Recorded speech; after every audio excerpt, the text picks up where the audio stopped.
Assalamu alaikum wa rahmatullahi wa barakatuh. This is Najwa Husseini with Azadi News.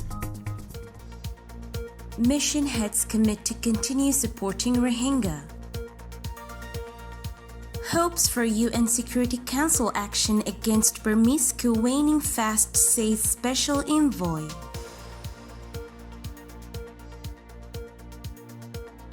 The heads of international missions are committed to continue their support for persecuted Rohingya refugees living in congested makeshift settlements in Bangladesh, a joint statement said late Saturday. A delegation of international diplomats, including the Australian High Commissioner and ambassadors from Japan and the US, recently met with Bangladeshi government officials, international aid agencies, and Rohingya refugees to reiterate their unwavering support for Bangladesh's refugee response. The delegation visited refugee camps in Bangladesh's southern district of Cox's Bazar, home to more than 1.2 million stateless Rohingya, to assess a disaster preparedness project, food programs, learning center, and a health facility dedicated to the persecuted people, the statement added. The Rohingya have been marked as the world's most persecuted people by the UN.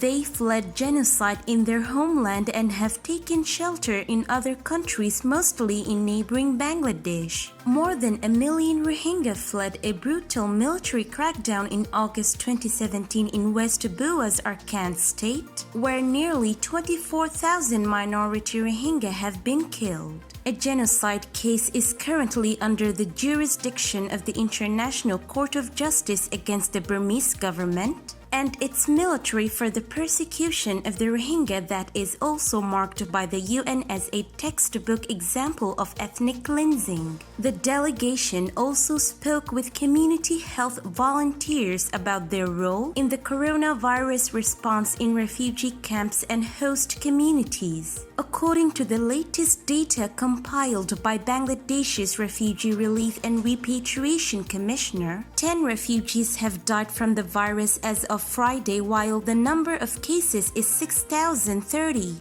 Bangladeshi authorities have cited the very low rate of casualties in the world's largest refugee camps as a result of constant monitoring and implementation of proper health guidelines by the host country and continuous support by the international aid agencies. The statement said that since the outbreak of violence in Burma in 2017, Australia has provided more than $240 million in humanitarian assistance to the Rohingya and host communities in Cox's Bazar. Japan has contributed $140 million and the US has responded with $1.2 billion to address those affected, including host communities in Bangladesh. The latest visit marks 1 year since the first coronavirus cases were reported in Bangladesh in March 2020 and the first since the October 2020 Rohingya Donor Conference, which raised nearly $600 million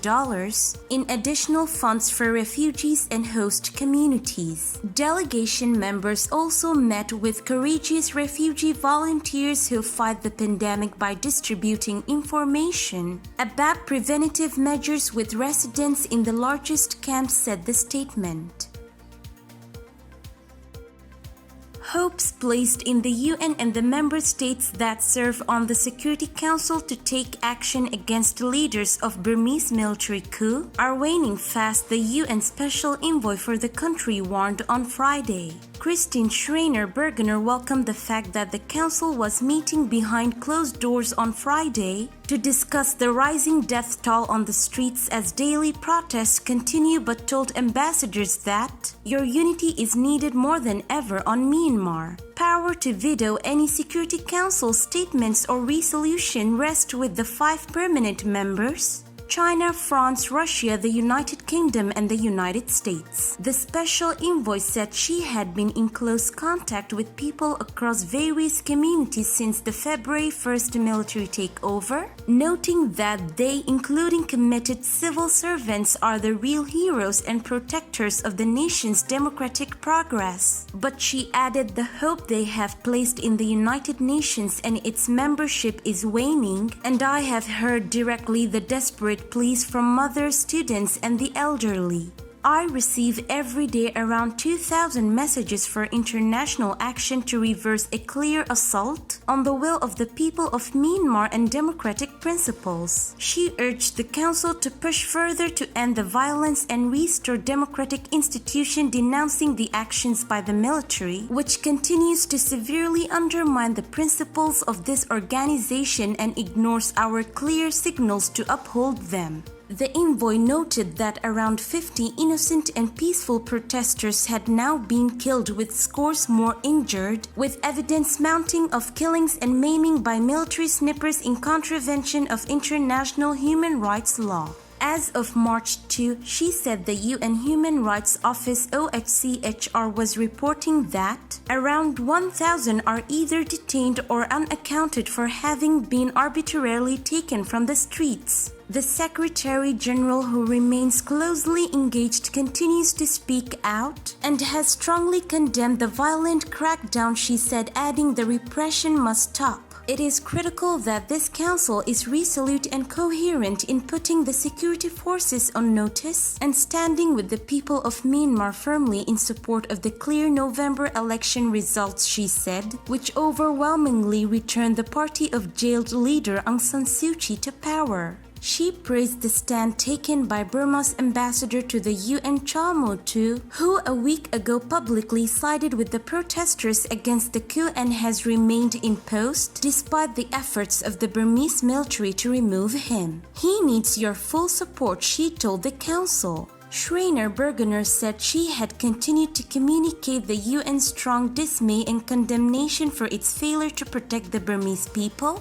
and said she would continue to engage with all actors during the crisis. She declared that there is an urgency for collective action. How much more can we allow the Myanmar military to get away with? This is today's news. To get more updates about Rohingya, subscribe to our YouTube channel and hit the notification bell. Visit our website azaditvnews.com and follow our social media accounts. Wassalamu alaikum wa rahmatullahi wa barakatuh.